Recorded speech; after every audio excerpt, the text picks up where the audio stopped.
You got that one recording? Yeah. Sweet.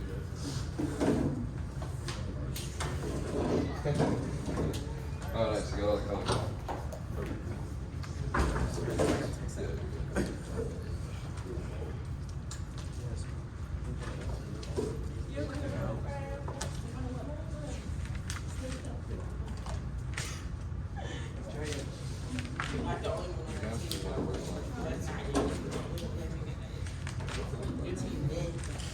Basic question. Easy question.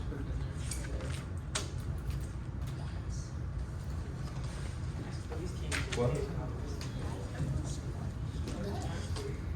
Oh yeah.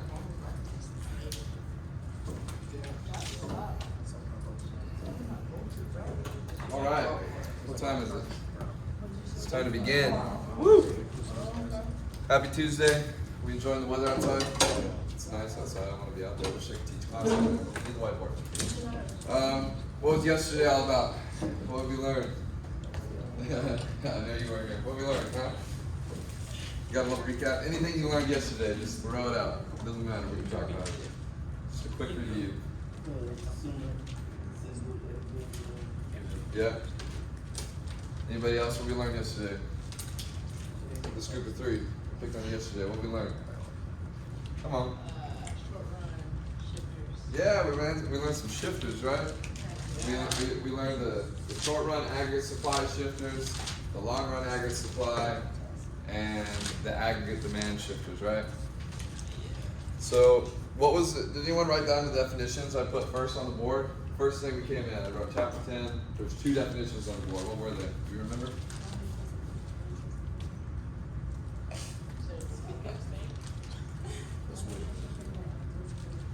Yeah, the anticipated. Oh, you said? Speak up. Whoever said it, yeah, yell it. Oh, thank you. So anticipated, unanticipated. So today we're going to talk about the unanticipated changes in the aggregate demand shifts and the aggregate supply shifts. We're going to draw a lot of graphs. We're going to show you what happens when the aggregate demand increases, which increases our real GDP, and then how the supply side changes and all the fun shifts that you'll learn today. Luke, take it over. Okay. So first, we're gonna just write out the, for those who weren't here, the unanticipated change definition again.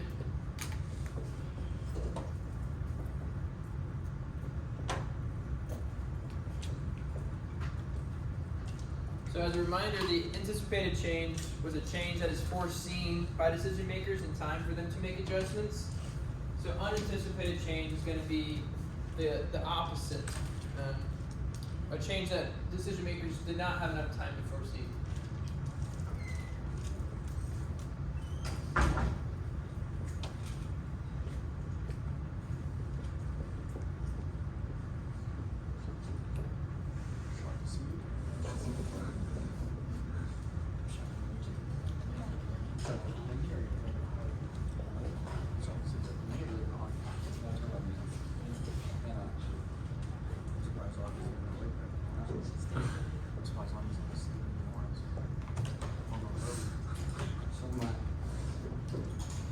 So today we're talking about unanticipated changes that are going to be affecting our aggregate demand or aggregate supply.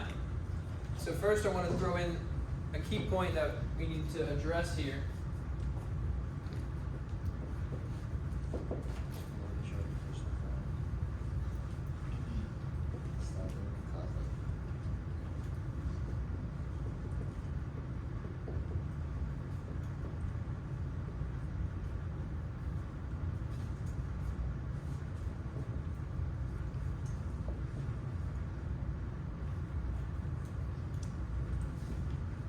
Unanticipated changes in aggregate demand and aggregate supply will disrupt long-run equilibrium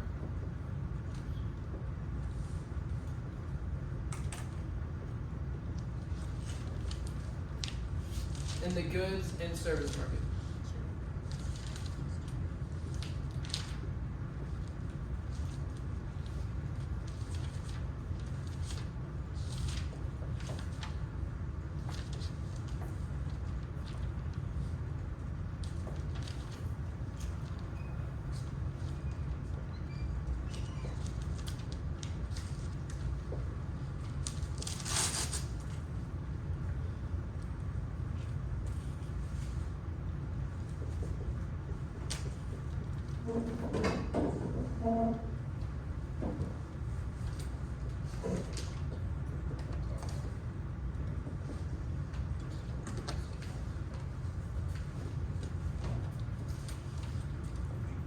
we're jumping in to unanticipated changes, and first we're going to look at an increase in our aggregate demand. And so yesterday we talked about different shifters of our aggregate demand, and one of them for increasing was the increase of wealth of foreign nations. And so we're going to draw out what it would look like for an unanticipated change where all of a sudden you have a foreign trade partner who is able to produce goods cheaper temporarily. And so we're going to look at how that would affect our real GDP and our price levels. So we're going to start with our baseline graph here. So we looked at this yesterday. We have our long run aggregate supply where it's straight vertical because that's our maximum production and consumption.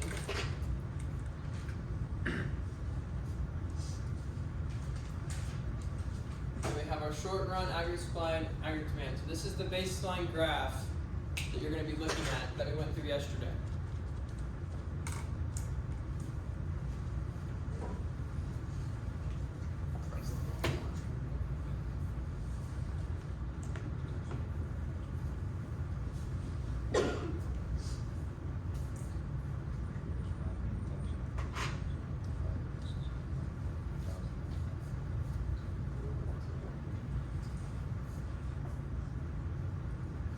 Sweet. Okay, so this is like a nice little baseline for you guys' notes here. So if we're going to be showing an increase in our aggregate demand, what is that going to show on our graph here?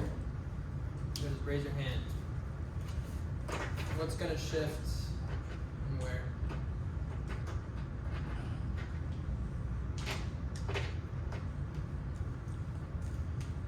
We'll do random number generator. So we got an equilibrium, right? We're doing unanticipated changes in aggregate demand. We went through the 6 shifters yesterday. We're talking about this first one is an increase in unanticipated aggregate demand. So there's an increase in wealth in foreign countries, the demand for US goods, and our GDP. People are going to be wanting more exports from us. Where's our demand going to go? It's going to increase, right? So that's going to shift right. It's going to have a new demand curve over here. 82, right? And then what's going to happen here? What happens with that shift?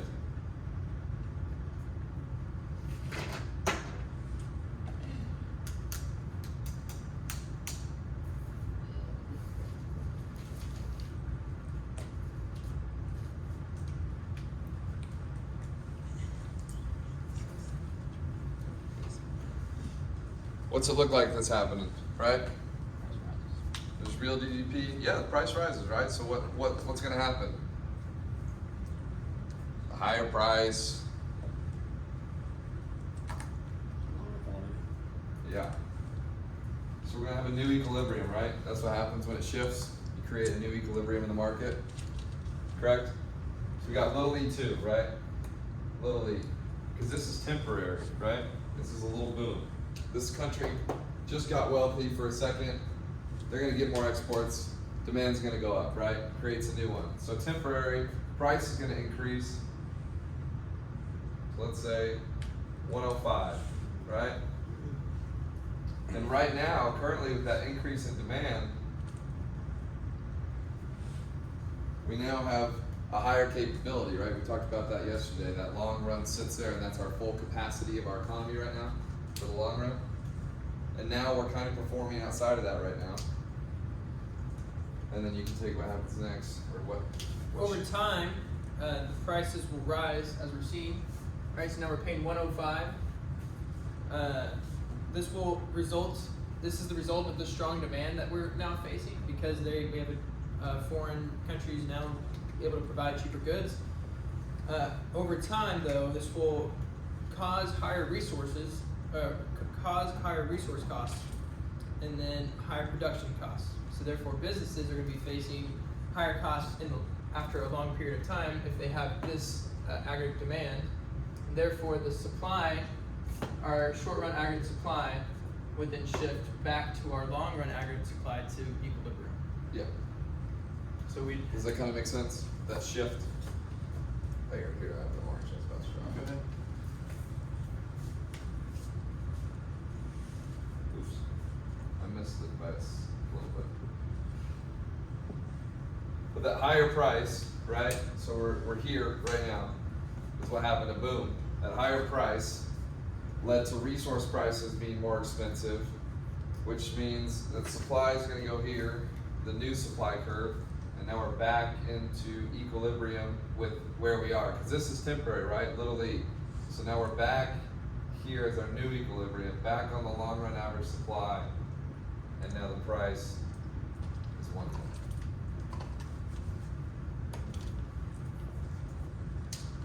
That makes sense so far. We're going to write out some key points to kind of walk you through this as well.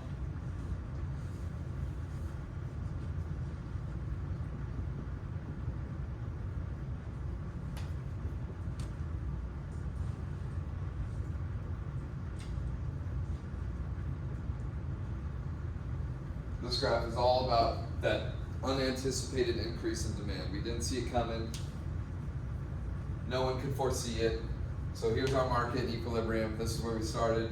This unanticipated increase in demand, whatever those factors we talked about yesterday, right? It happens. And so now we're here at a higher price, but it can't live there forever, right? This is temporary.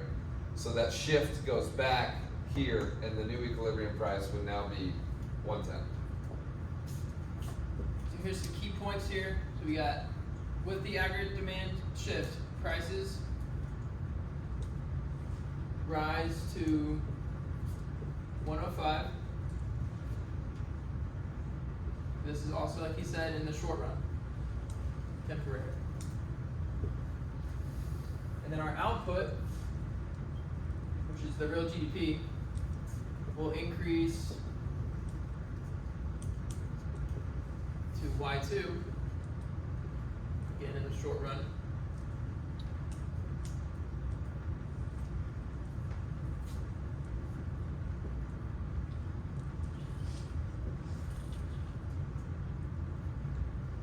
However, time, prices will rise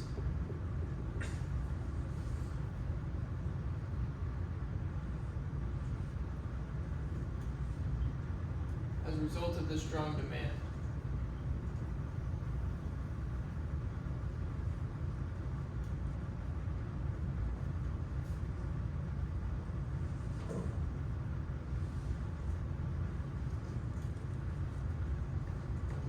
Causing an increase in resource costs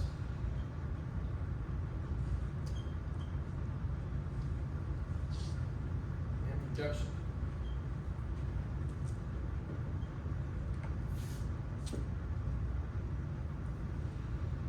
Reducing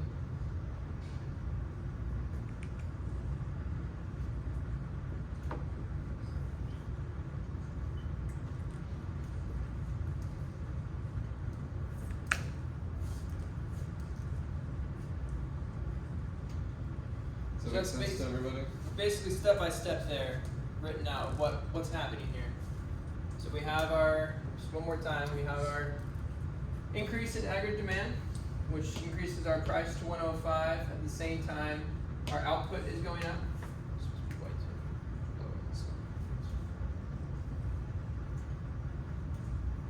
Going to Y2, output's increasing as well. But as Nate was saying, this is temporary. This is in the short run. We'll see prices increase as the result of the strong demand, and then an increase of resource costs and production for businesses and for households, which will move us back into our original equilibrium, at least long run. But now we have a higher cost, $10 more. So that's the first unanticipated change that could happen.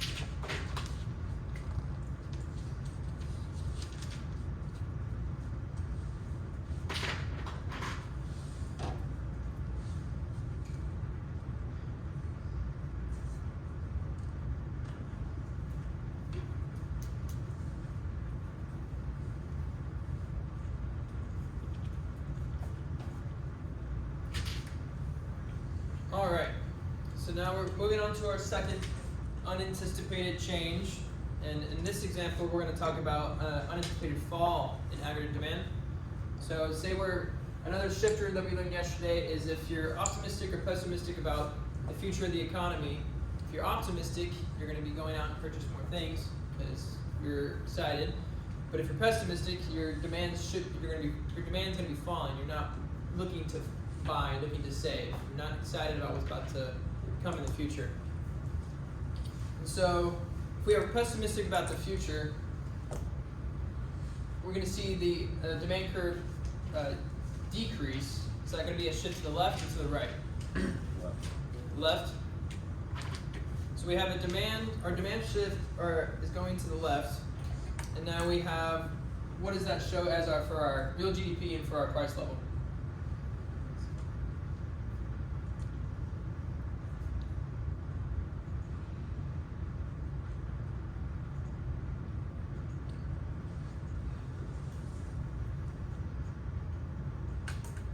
So for now here, so we started here at this equilibrium, and now we're at this aggregate demand, and we're following along with our short run iron supply. We'll be at a lower point of real GDP and a lower price.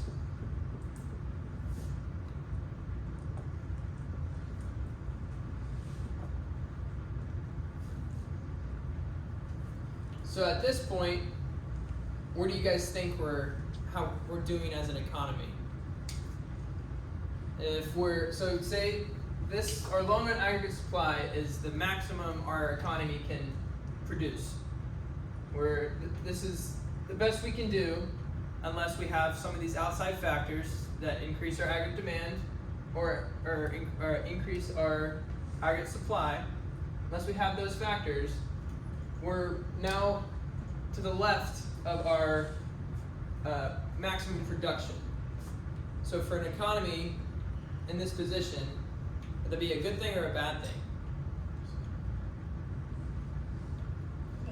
Bad? Why? Why do you think that?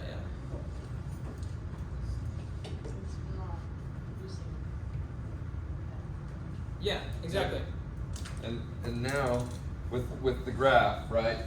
There always needs to be another shift in the short run average supply, right? So where's that going to shift with a decrease in demand? We have this unanticipated decrease. We're pessimistic, I guess that was our example. Yesterday we learned that was one of our factors in the 6 demand shifters. So we're pessimistic about the economy, so the demand's going down. Where's supply going? Where's it going to fall? Is it going to fall soon? Is it going to increase or is it going to decrease? Where's it going to go? You got an idea? No? Supply's going to increase? Yeah, it is. Supply's going to slide on right over here. Why do you think that, bro?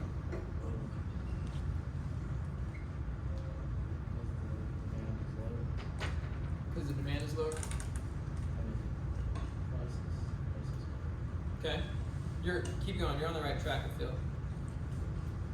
So what happens when the demand's low and prices start to fall? What would a business typically do?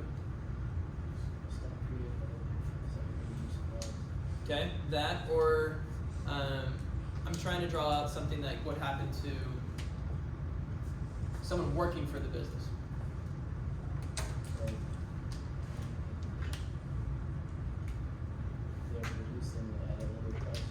Yeah, they're producing at a lower price, and so they can't have as many people, right? That's what I'm trying to get to. Is that they're gonna have, if we're at this kind of level here, at E2 or little E2. We're going to see, like you said, lower prices, but that's also going to cause profit margins to decline and unemployment to increase. And so, in the long run, we'll have a weak demand, which you say with the lower prices, we have a weak demand and excess supply, producing a lot of goods, in the resource market, which will lead to lower wages, people getting fired, and then after that, a period of time, the lower production costs because we've lowered our prices and gotten rid of so many people.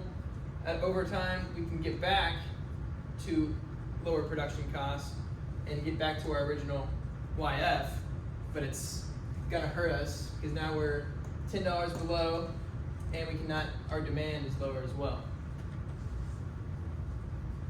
Does that make sense? That like that's actually something that could really hurt us. And in your book, a great example is talking about the 2008-2009 recession, and it's funny to think about this. This type of movement, this increase in demand, and then an increase in supply, it's really sluggish. It's hard to get out of that, right? It's going to take a really long time. People are pessimistic, and when that demand goes down and the supply's up and price, it looks like that. We're not output as far as we can. It takes a long time. It drags on more than it should be. It's hard to get out of that. Do you have any key points for this one, or do you want to go on the supply? I think I have some key points. Okay. Just to kind of put it in words.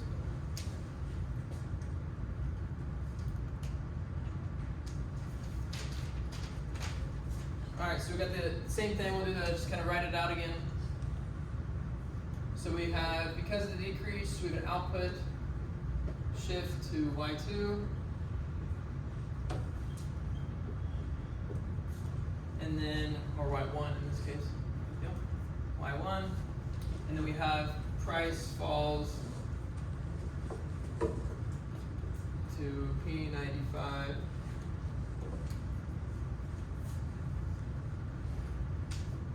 We have a temporary profit margin decline.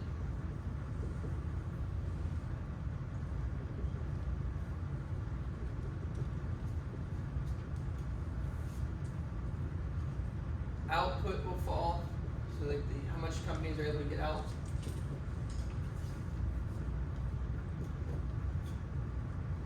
And unemployment will rise.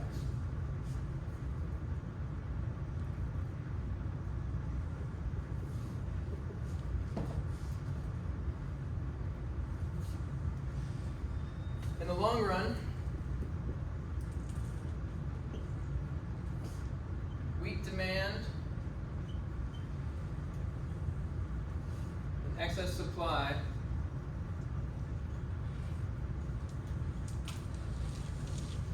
in the resource market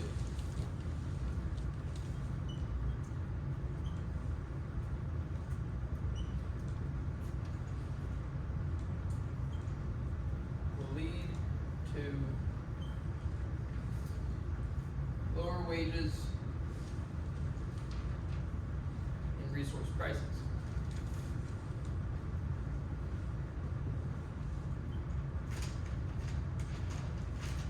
And that eventually, with lower production costs,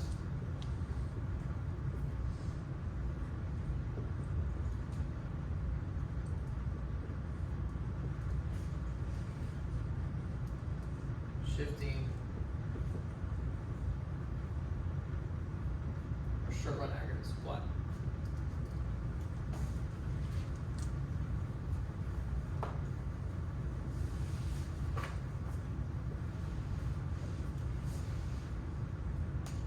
Any questions on that?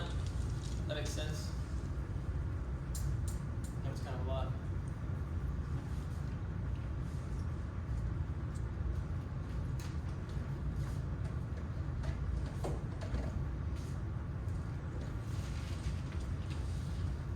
Alright, we'll continue and we'll go on to unanticipated changes. Does anybody still need this graph? We'll go unanticipated changes in our short run aggregate supply.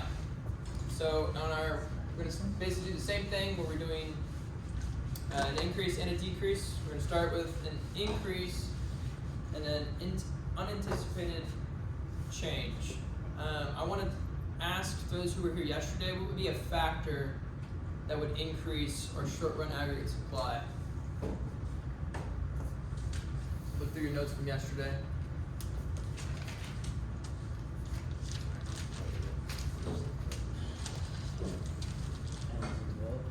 Say again? Changes in wealth. Yeah, okay. Are you sure you're looking at supply or is that demand?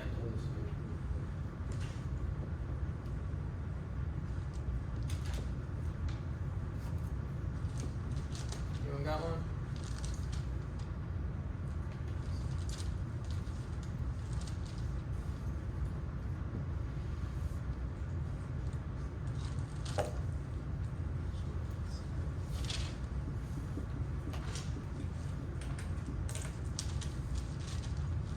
No one knows what the shifters were for short run aggregate supply?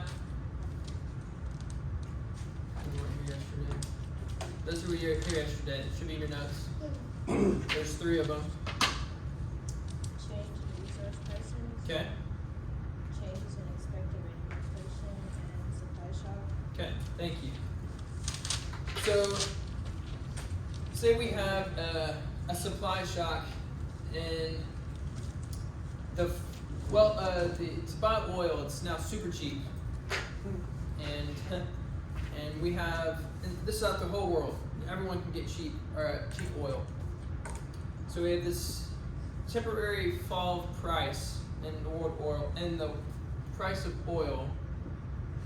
So how would that affect our short run aggregate supply? Would it shift to the right or to the left? The supply, the short run aggregate supply. Go down? So that'd be like, are you saying to the right or to the left? Are you saying the actual like output is going down? Or because if they're using it, like we won't have as much because everybody's able to use it all the time. And then the demand will be up or to the right. But like the demand is gonna be a lot more since. So you're saying there'd be a supply shift to the right? Is what you're saying? I think. No, you're right. You're right. I learned something. Russell. You guys would be so proud. Yes.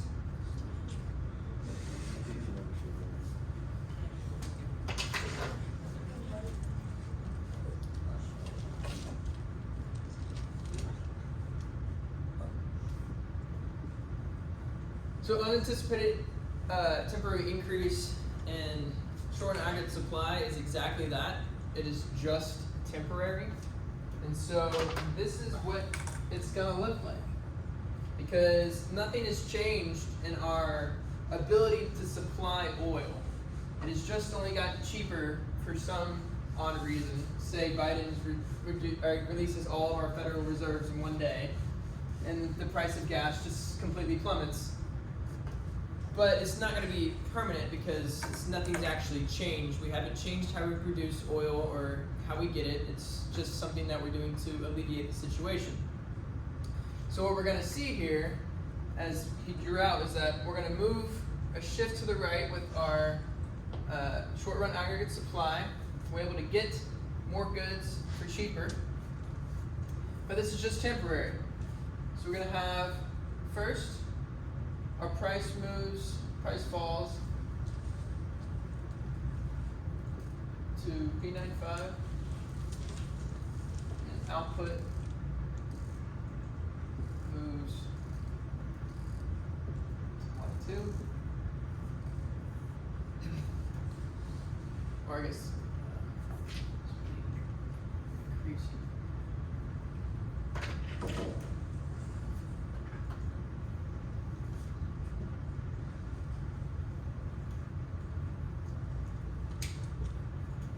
GDP.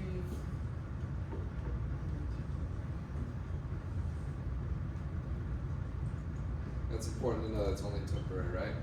But let's review yesterday's material, right?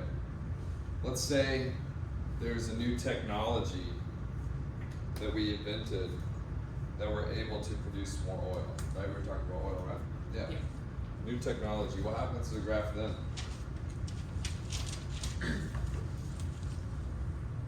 Some of you were here, so we talked about this. Technological improvements in an economy. What can it do to it? Lower cost. Yep, it will. Yep. What's it going to do? On the graph, is kind of my question. What's it look like with the technological improvement?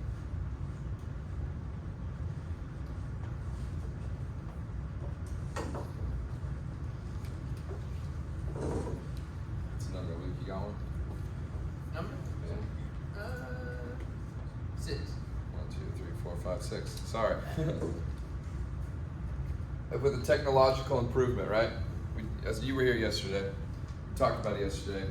Technological improvements shift one thing on the graph. If there was a technological improvement to help us find oil easier, faster, cheaper, what's going to happen to this?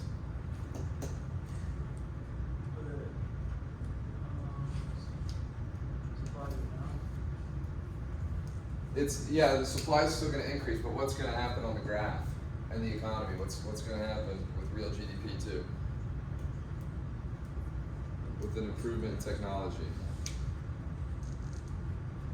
Anybody want to help me out? Anybody know? It's one of those shifters. Huh?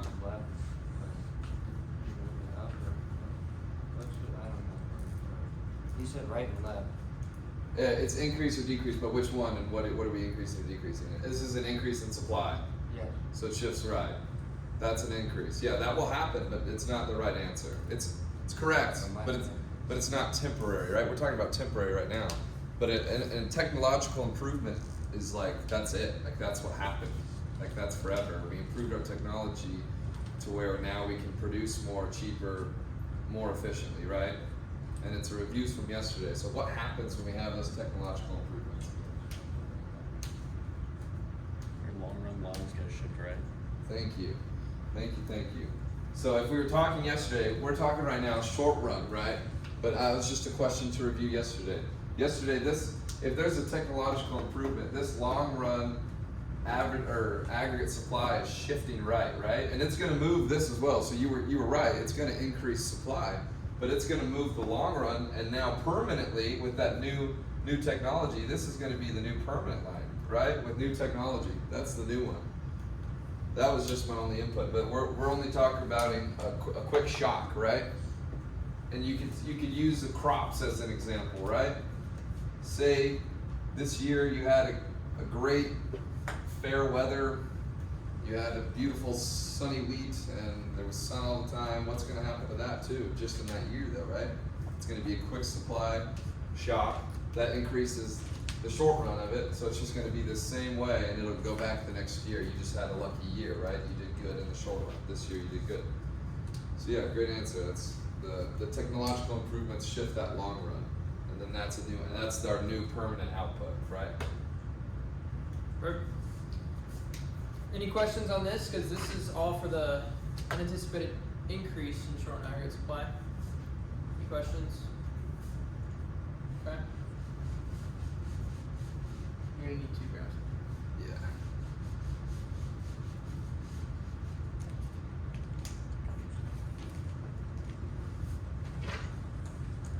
The first one's just Yeah. It's just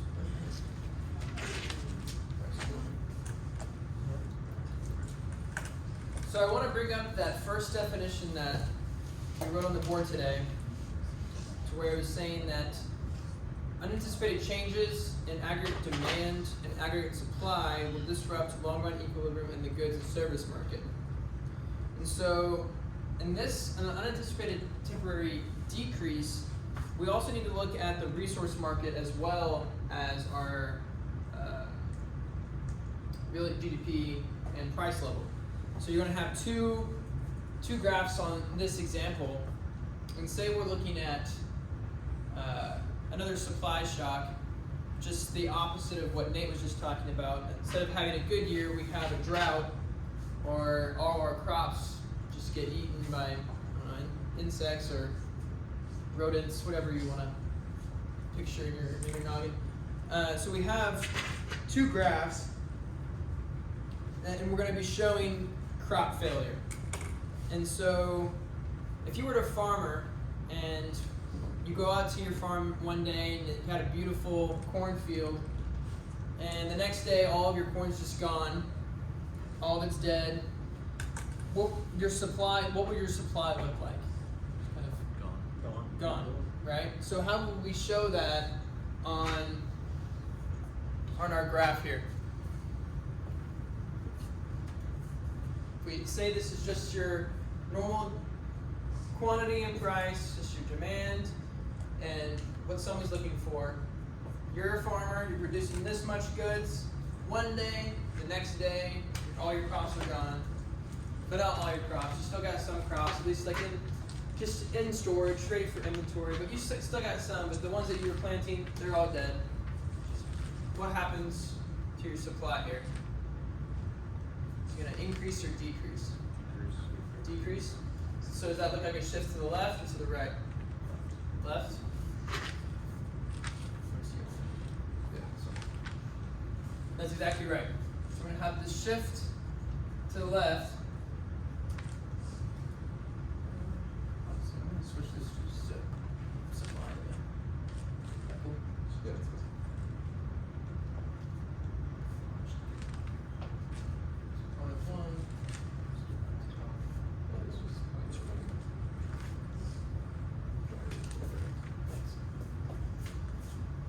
Okay, so like you said, we had a shift to the left in our supply. So what does that show for our quantity and price?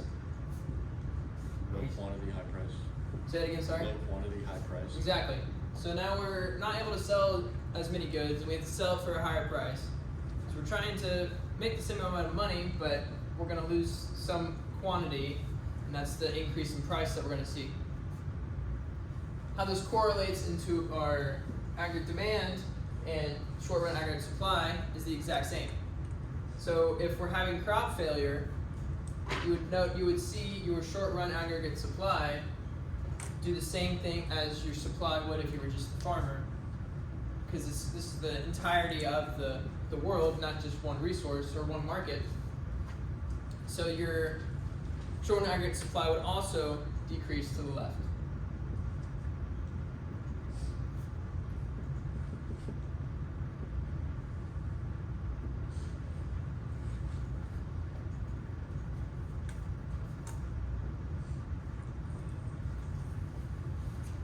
The difference here between the increase and the decrease is that the decrease could be temporary or it could be permanent. So it depends on the type of problem that you're facing. And like we said, it's unanticipated. So if you have crop failure out of nowhere, you might have a really bad year. And if you're able to get your crops back into the ground and for the next year, you'd be fine. This is a short-run problem. But say you just have really bad soil that's no longer able to produce you plants, you're going to have to move, or you're going to have to plant all new soil. So that can be a lot longer fix. So that can be more of a long-term problem. So we're going to write out these key points. So that's why we're not going to show the shifting here back to long-run average supply, because it may not happen.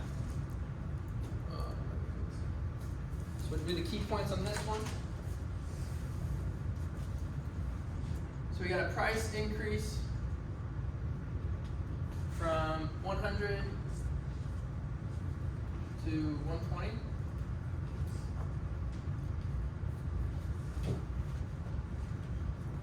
We have a output shift to the left.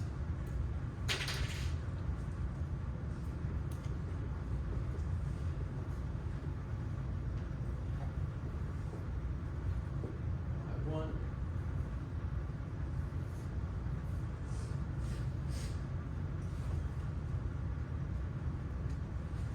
And then key point is long run depends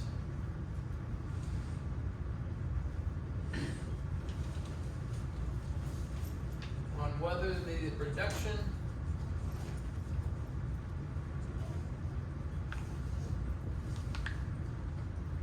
to supply is temporary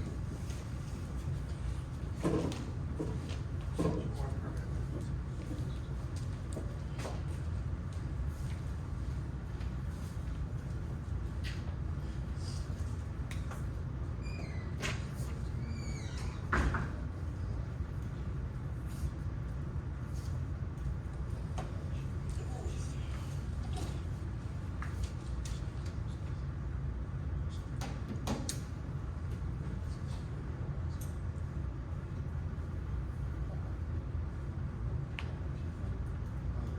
Is there any questions on these graphs? Any comments?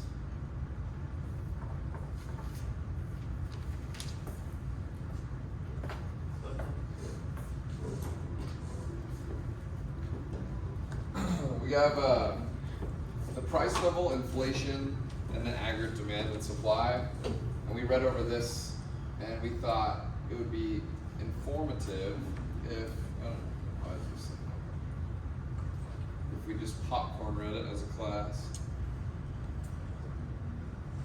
So we're going through. Luke said the number was 5. 1, 2, 3, 4, 5. Can you start reading and then just go this way? Just read the first paragraph, yeah. You think I can see that? You want me to zoom in? I can zoom. I got zoom capabilities. Why do we have to read it? It's good for you.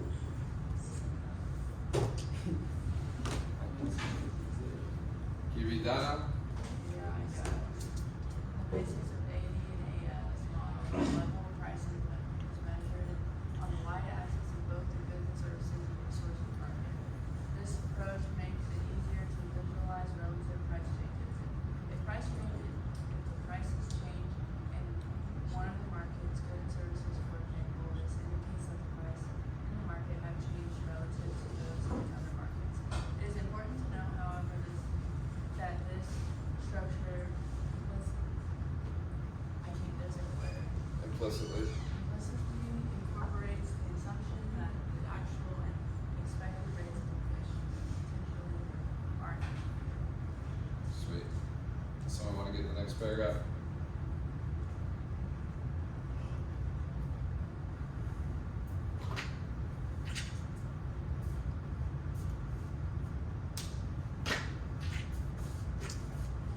Do the number generator again?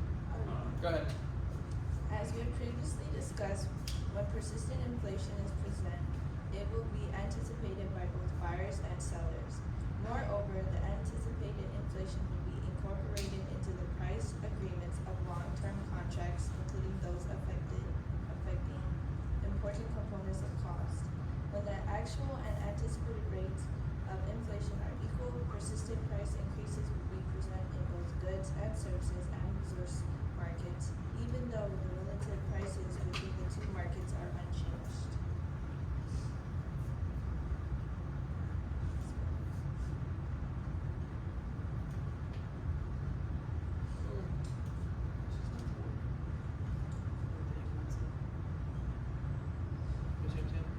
Yeah.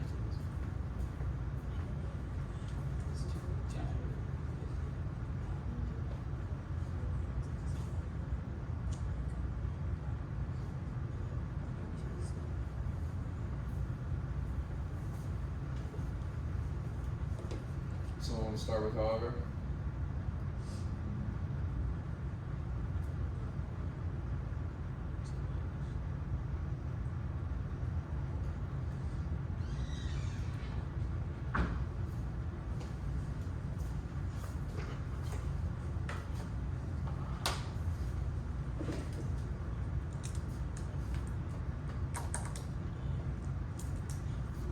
Good. However, once decision makers anticipate a given rate of inflation and build it into long-term contracts, an actual rate of inflation that is less than expected is essentially the equivalent of a reduction in the price level and price stability. Zero inflation is anticipated. You want to keep going? Please.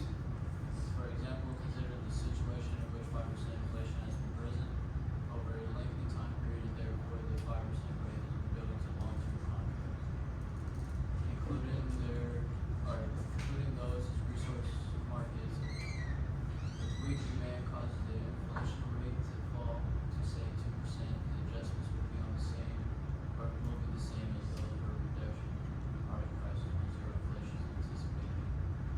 In both cases, prices in the goods and services market will fall relative to resource prices. In the short run, profit margin. What does that say? Profit margins will be squeezed and firms will cut back on output, workers will be laid off, and the economy may well fall into a recession. Thank you. Last one.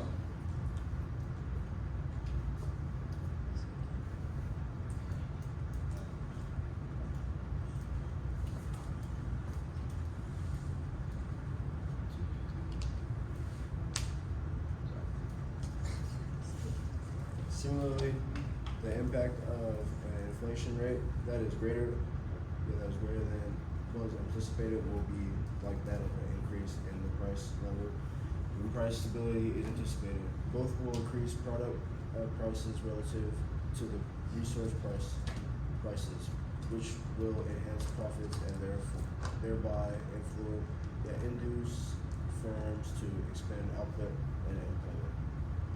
Sweet, thank you. That's all we got on that part. Just the inflation part is important. Keep in mind. Do we need to project? Oh, oops. You just want to do the video now? What's is it on? Well, I want to know what the problem is. I'm gonna do it. I'm gonna do it.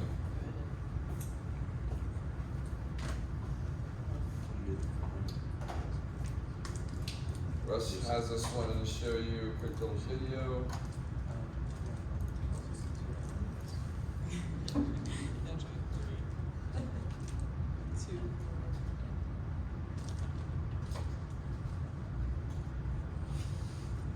Is this on?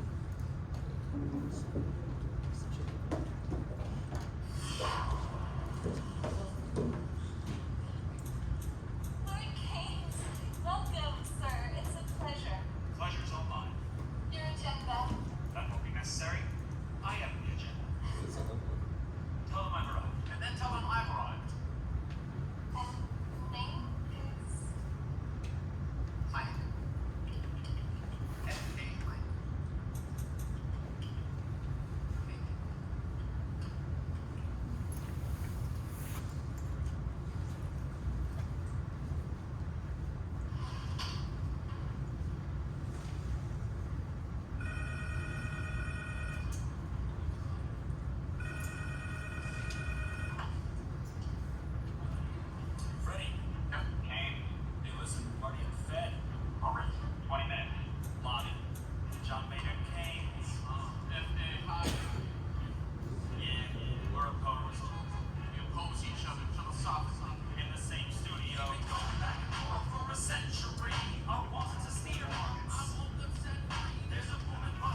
Sweet. Sorry the audio didn't work. I don't know why it's just going through the projector and not the actual speakers. I don't know how to fix that. But that's a video. You'll watch part 2, I think, later with Russ. He likes those videos to show different things. So you'll see those again. We got one more thing to talk about.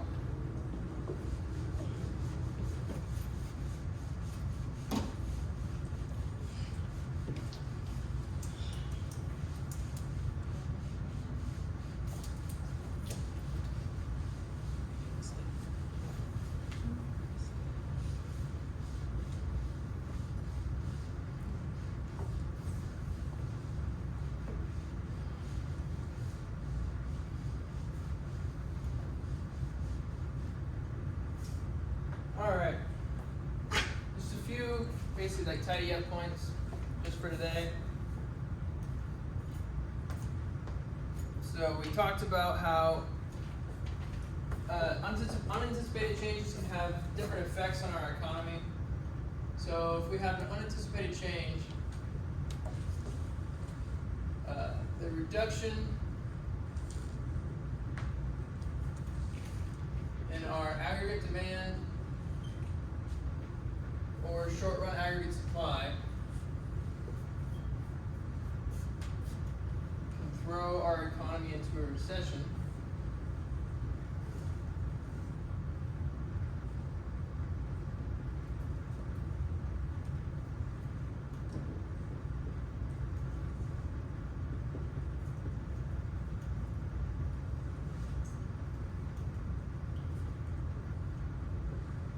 But on the other hand,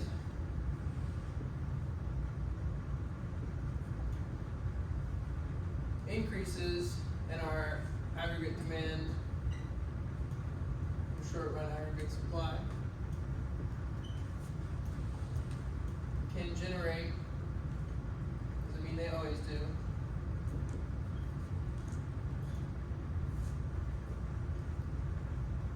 an unsustainable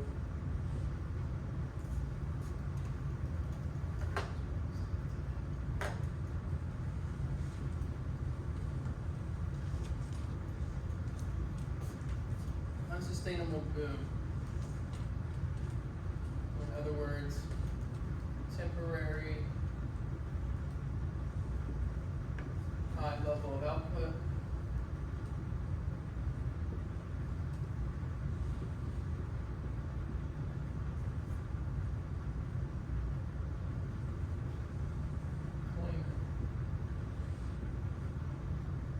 employment cannot be maintained.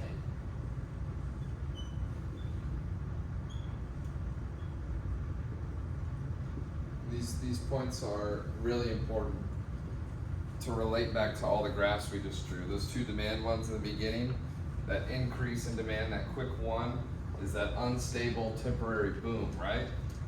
And the reduction of either the demand or the supply can throw our economy in a recession. So you see our output isn't as high as it was when we showed it on the graphs where Y2 ends up with that decrease in demand or supply. That could be a temporary recession.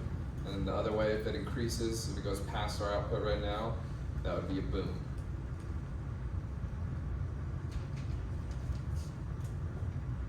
The book brings up two specific things that economists look at when trying to bring the economy back toward full employment. So the first thing they look at is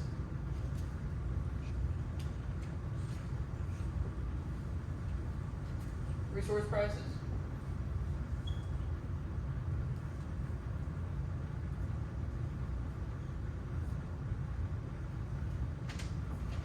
So say we have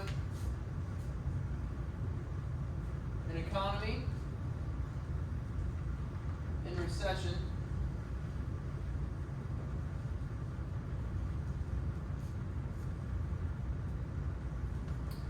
Our output is less than full employment.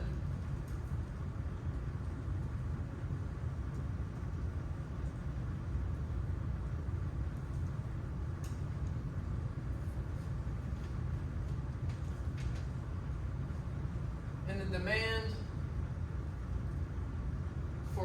resources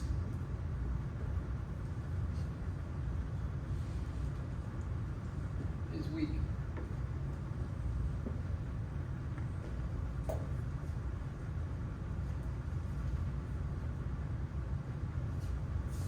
The weak demands that we have, so our non-desire for resources,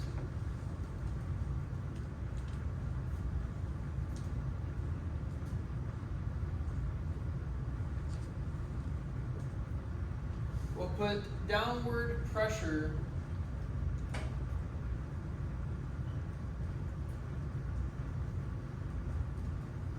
on our resource prices.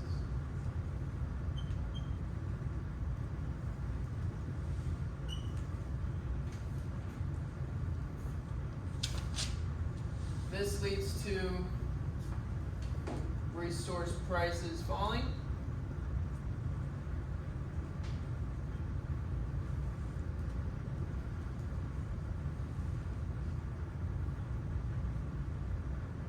Our costs declining.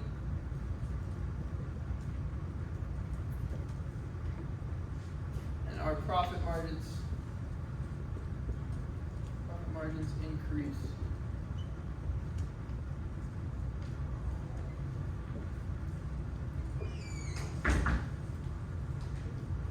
So that's the first way that we'll try to use resource prices to get our economy back towards full employment.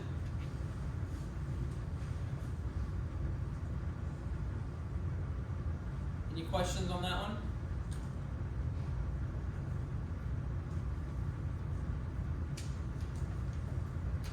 Alright, lastly, they look at real interest rates.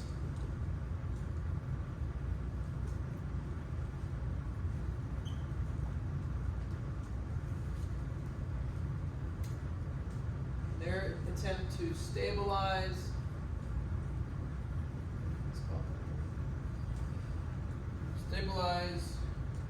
aggregate demand and to redirect economic fluctuations.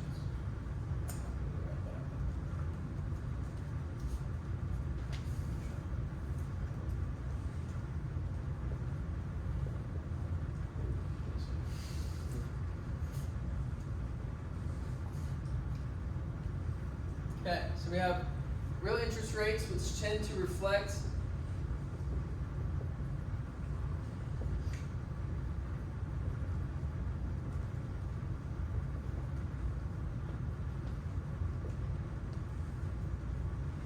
business conditions.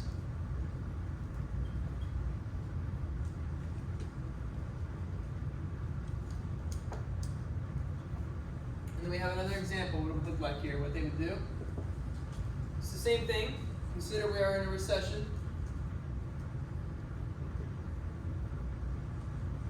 The demand from consumers to get loanable funds has shrunk, so it's weak.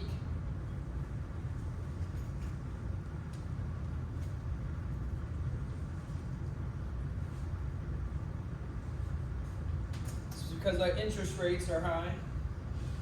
And so they're going to react to that and do the opposite, lower their interest rates.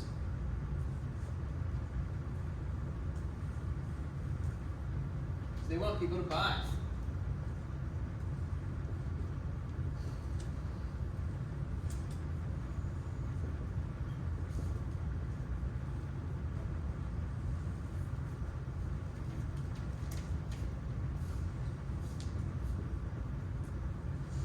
Lower rates lead to higher consumption.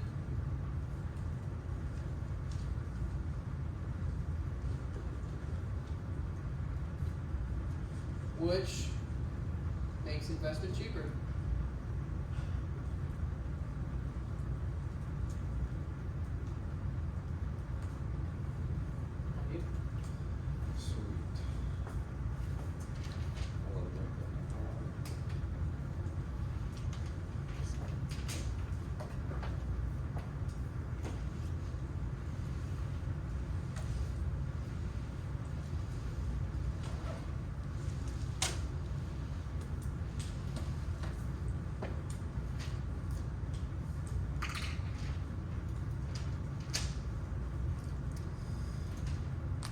circle done writing that. Will you get out a blank piece of paper for me? Throw your name on it. I got 2 questions you need to answer before you leave today. Looks like we got 10-ish minutes. The first one is an unanticipated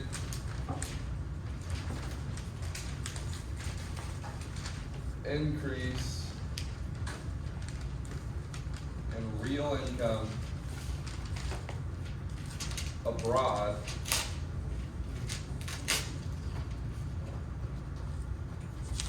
leads to an increase in demand for U.S. exports. Right? So what is the impact on the price level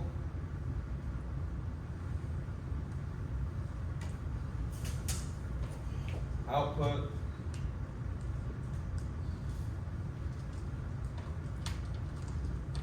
price level and output in the short run and long run.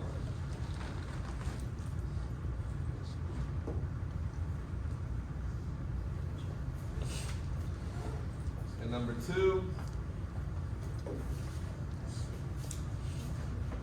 can listen to me while you work on the first one, is to construct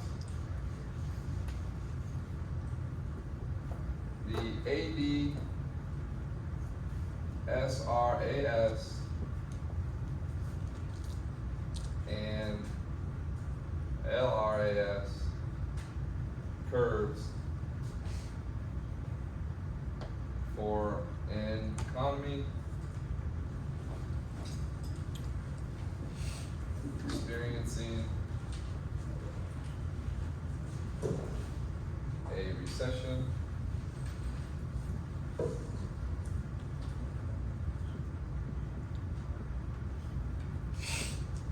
boom. Yep. 2 graphs. 1 page. Answer those for me. Throw them on a piece of paper. Throw your name on it. And that'll be your exit for class today. Got any questions, let me know. I'm not going to give you the answer, but I can try to direct you in the right direction.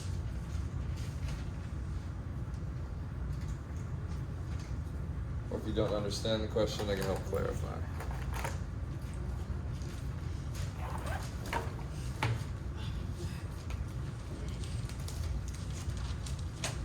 We did both of these today, so it should be in your notes, or an example like it in your notes.